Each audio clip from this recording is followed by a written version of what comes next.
MIM এর তরফ থেকে আসছেন আসাউদ্দিন ওয়েসি সাহেব এবং এজেইউপির তরফ থেকে আসছেন হুমায়ুন কবির সাহেব। সেখানে কিন্তু আমরা বিশাল একটা জনসভা করব, বিশাল বড় জনসভা। আমরা নতুন আমাদের এজেইউপি এবার নতুন প্রজন্ম, আমরা জাস্ট নিউ বেবি বর্ন। আমরা বর্তমানে আমার যেমন রাজনৈতিক কোনো আমার কিন্তু ব্যাকগ্রাউন্ড ছিল না, পলিটিক্যাল ব্যাকগ্রাউন্ড। আমাকে সবাই কিন্তু একটাই নামে চেনে, আনাস আহমেদ, এবং আমাকে সবাই এটাই জানে যে আমি দীর্ঘদিন ধরে ট্রাক অ্যাসোসিয়েশনের নেতৃত্ব দিচ্ছি।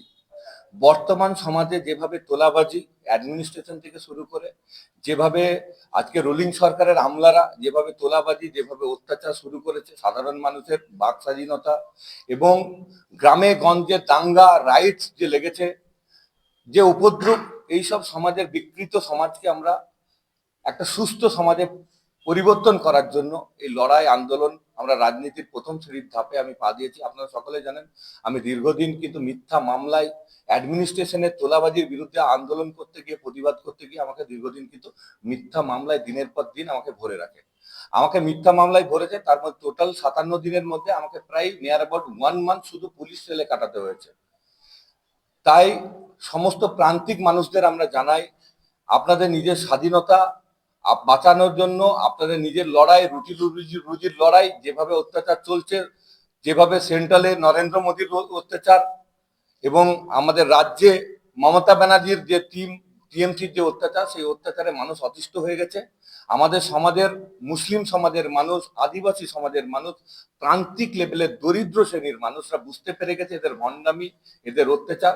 তাই সকলকে কিন্তু আহ্বান জানাচ্ছি, আমাদের বাসি চিহ্নে আপনারা ভোট দিয়ে জয়যুক্ত করুন। আমাদের ক্যান্ডিডেট অনেকে আছেন, আমাদের জেলা স্তরের সভাপতি আছে, সম্পাদক সাহেব আছেন, ওনারাও অনেক কিছু বলবেন।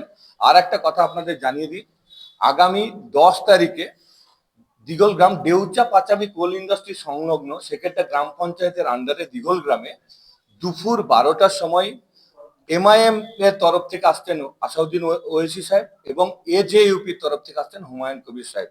সেখানে কিন্তু আমরা বিশাল একটা জনসভা করব, বিশাল বড় জনসভা। সেই জনসভায় সমস্ত বীরভূমবাসী এবং আশেপাশের যে অন্যান্য জেলার মানুষদেরকে আমরা আহ্বান জানাচ্ছি সেই জনসভায় সামিল হওয়ার জন্য। আমরা কিন্তু সেই জনসভাকে সফল করে তুলব এবং সকলেই কিন্তু আশা রাখছি সমস্ত মানুষ, প্রান্তিক লেভেলের মানুষের কাছে আমার বার্তা যেন পৌঁছে যায় এবং সকলেই যেন আমাদের এই জনসভায় যোগদান করে।